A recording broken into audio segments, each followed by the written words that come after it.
The Mockery, the galactic combat arena, floated in the neutral zone between three major star systems, a massive structure that could hold millions of spectators from across the known universe. Today marked the most anticipated event in centuries, the integration tournament, where new species proved their worth to join the Galactic Coalition. Humanity had finally arrived. Commander Sarah Chun stood in the preparation chamber, checking her armor one final time. Unlike the gleaming, imposing battlesuits of other species that hummed with visible energy fields and bristled with obvious weaponry, human armor looked almost disappointingly simple. It appeared to be nothing more than a dark, form-fitting suit with subtle hexagonal patterns across its surface. No glowing parts, no visible weapons, no energy shields crackling with power. A Craxan delegation across the preparation area couldn't contain their amusement. These 7-foot-tall warriors, covered in their traditional battle armor that sparked with electricity and featured massive shoulder-mounted plasma cannons, found the human appearance hilarious. Their leader, Warlord Grax, spoke loudly enough for everyone to hear. "Look at the humans. They come to the greatest combat trial in the galaxy wearing fabric. Did they forget this is not a diplomatic meeting?" The laughter spread through the preparation chambers.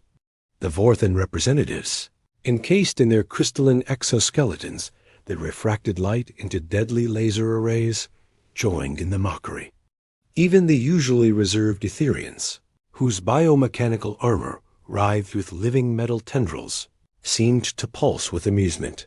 Ambassador Catherine Walsh, leading Earth's diplomatic team, remained calm as she watched from the observation deck. She had warned the Galactic Coalition that humanity's approach to combat was different. They hadn't listened. They never did, not until it was too late. She touched the communication device in her ear. "Commander Chun, you are clear to proceed with demonstration protocols." "Understood, Ambassador," Sarah replied, her voice steady. Despite the circus of mockery around her, the Tournament Master, an ancient being from the founding species of the Coalition, raised his ceremonial staff. His voice boomed across the arena through advanced acoustics that reached every corner of the massive structure. "The integration tournament begins. First trial, environmental adaptation. Competitors will face the hazards of Zarian Prime's death. Valleys, the frozen wastes of absolute zero, and the crushing depths of the Marlaxian Trench. Begin." The arena floor transformed, dividing into 3 distinct sections. One glowed with heat that would melt most metals within minutes. Another dropped to temperatures approaching absolute zero. The third filled with a dense, highly pressurized liquid that simulated deep ocean conditions that would crush standard spacecraft hulls. The Craxan warriors charged into the heat zone first, their energy shields flaring bright blue as they fought against temperatures that could vaporize rock. Their armor's cooling systems screamed in protest, venting superheated gas in desperate attempts to maintain survivability. They lasted 47 seconds before retreating, their mighty armor glowing cherry red despite their protective fields. Vorthans attempted the frozen section, their crystal armor immediately beginning to crack and fracture in the extreme cold. They managed 32 seconds before the risk of complete structural failure forced them back. The Etherians dove into the pressure chamber, their living metals struggling to maintain cohesion against forces that could compact carbon into diamond. 28 seconds, and they emerged, their armor noticeably compressed and damaged. Then Sarah Chun walked forward. No dramatic charge, no activation of visible shields. She simply stepped into the heat zone. The hexagonal patterns on her suit shifted slightly, their color deepening from dark gray to black. She stood there, calmly, as temperatures that had driven back the mighty Craxan barely seemed to affect her. 5 minutes passed. 10. The crowd grew silent without leaving the heat zone. Sarah walked directly through the barrier into the frozen section. The hexagons shifted again, this time developing a subtle white frost pattern that seemed to absorb and redistribute the cold. Another 10 minutes. The tournament master's ancient eyes widened, something that hadn't happened in millennia. Finally, Sarah entered the pressure chamber, diving deep into the crushing liquid. The hexagons compressed, but maintained their integrity, creating a perfect pressure distribution across the suit's surface. She stayed submerged for 15 minutes, then emerged and walked back to the starting position, as if she had just taken a casual stroll. The arena was dead silent.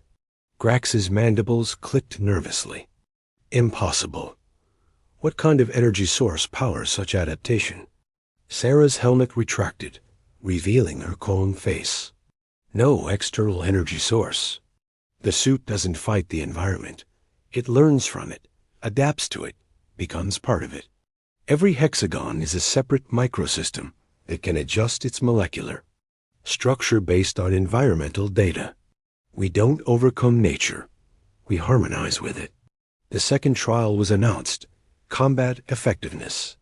Warriors would face automated defense drones programmed with the combat data of the galaxy's most dangerous predators.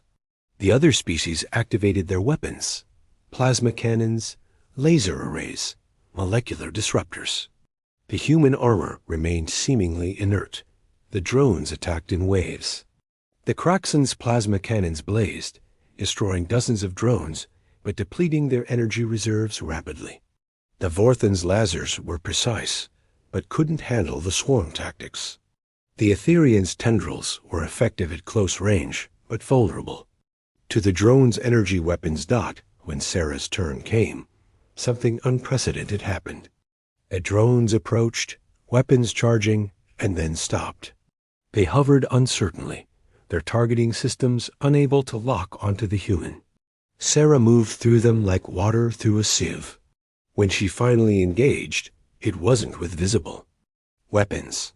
She simply touched the drones, and they shut down instantly. Electromagnetic pulse? Asked a Vorthan scientist from the observation deck. No, replied Earth's chief engineer, Dr. James Park, who had joined the ambassador. The armor generates a field that mimics the drone's friend or foe identification signals, while simultaneously introducing quantum uncertainty into their targeting matrices. We don't destroy. We confuse, redirect, and when necessary, we simply suggest they sleep. The third trial pushed things further: direct combat between competitors. By now, the mockery had died completely. The other species looked at the human armor with a mixture of fear and respect. Grax volunteered to face Sarah first, his pride demanding he prove Kraxen's superiority. The battle lasted 12 seconds.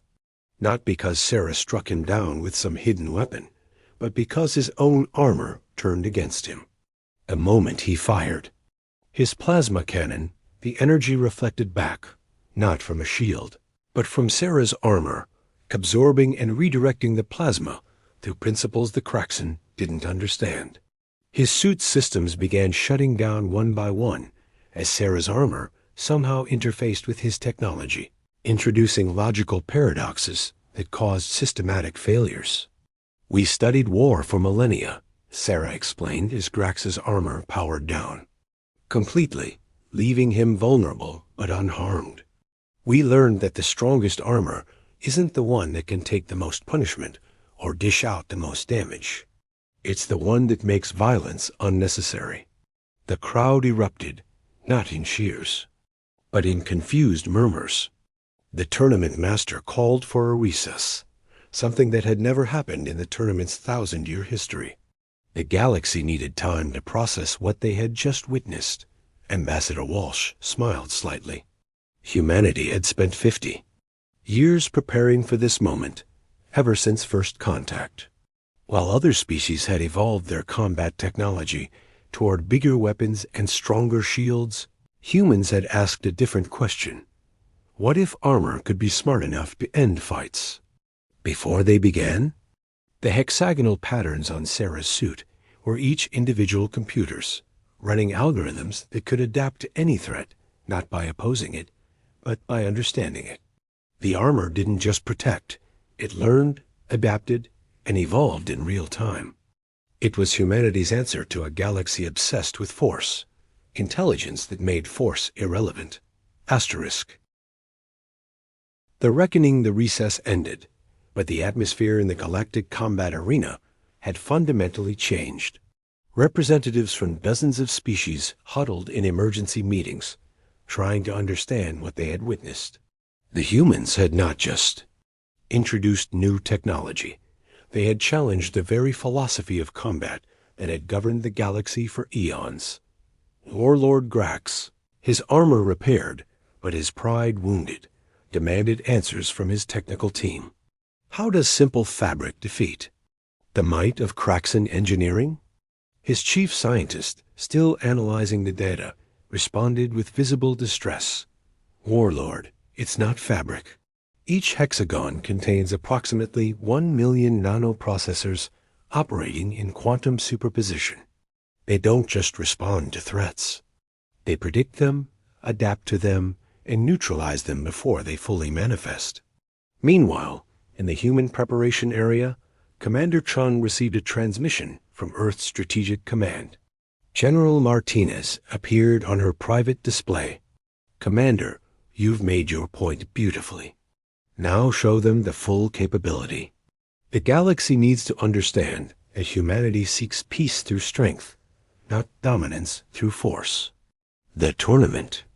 Master announced the fourth trial, multiple threat engagement. Competitors would face simultaneous attacks from different weapon types while protecting civilian targets. It was designed to test not just combat effectiveness, but tactical decision-making and protective capabilities. The arena transformed into a cityscape with holographic civilians. Attack drones, environmental hazards, and automated turrets activated simultaneously. The other species struggled with prioritization.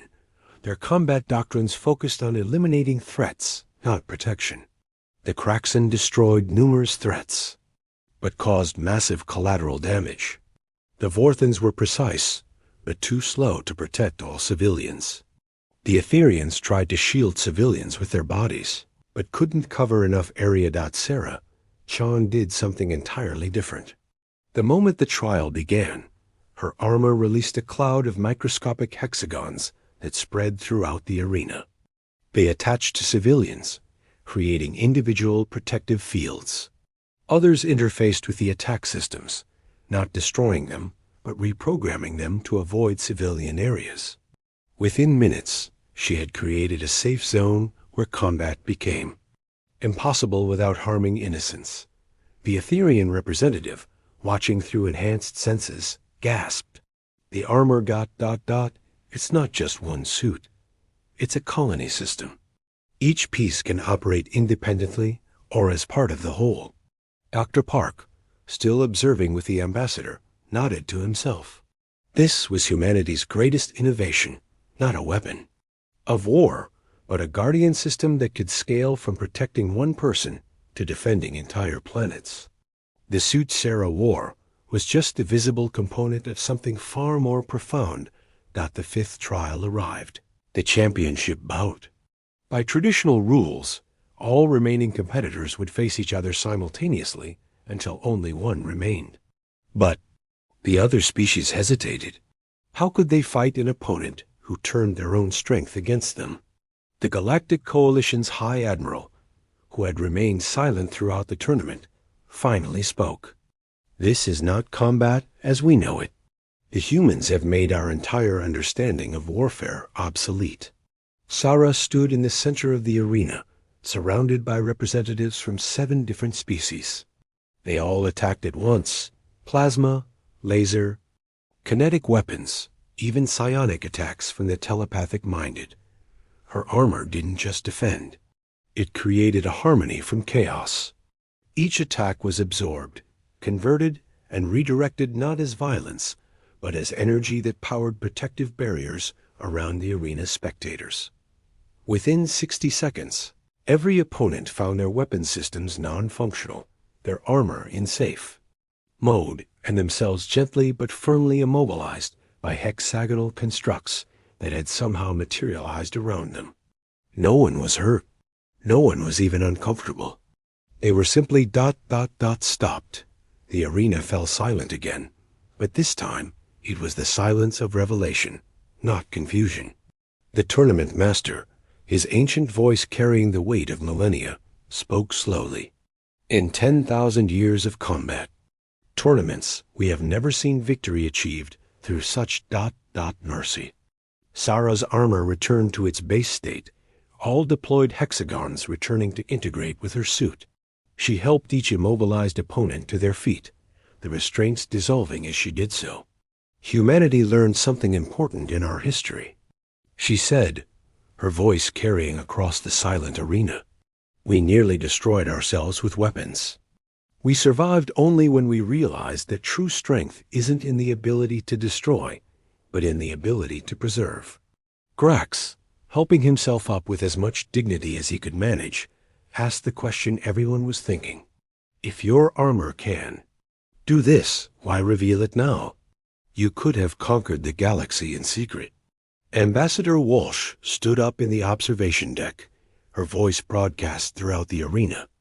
Because conquest was never our goal. We've watched the galaxy for 50 years since first contact. We've seen the endless cycles of violence, the arms races, the destroyed worlds. We developed this technology not to win wars, but to end them. She paused, letting her words sink in. Every species here has something beautiful to contribute to the galaxy. The Kraxen's courage, the Vorthan's precision, the Etherian's adaptability. But you're all so focused on being the strongest that you've forgotten to be wise. Humanity offers a different path. The High Admiral stood, his ceremonial robes shifting with colors that indicated deep thought.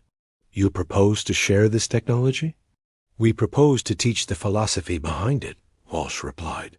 The technology without the understanding would just become another weapon.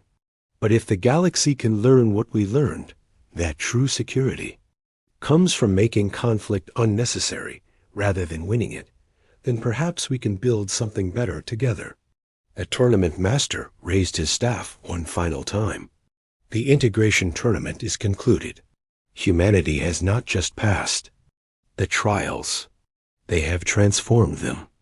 Let the record show that Earth has earned its place in the Galactic Coalition, not through dominance, but through transcendence. But the real victory came in what happened next. Grax, the proud Kraxen warlord who had mocked human armor just hours before, approached Sarah Chun. Commander, my people have always believed that strength came from overwhelming force. You've shown us strength we didn't know existed. Would humanity consider ... teaching us? One by one, other species representatives approached with similar requests, not for the technology itself, but for the understanding that created it. The armor that had seemed so weak, so primitive, had revealed itself as perhaps the most advanced system in the galaxy, not because of its power, but because of its wisdom.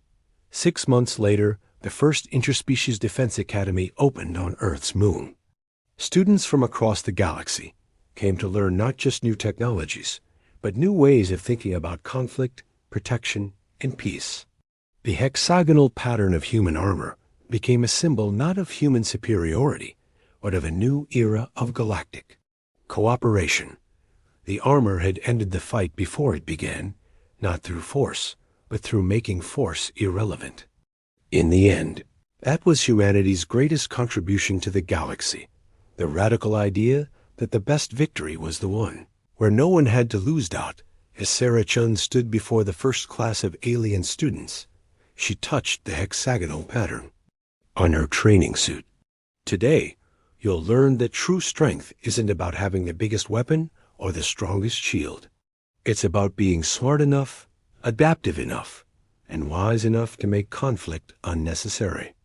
Welcome to humanity's way of war, where the greatest victory is peace. The galaxy would never be the same again. The laughter at human armor had turned into respect, then admiration, and finally into hope for a future where strength meant protection, not destruction. Humanity had arrived on the galactic stage not as conquerors, but as teachers, and their simple-looking armor had changed everything. Asterisk.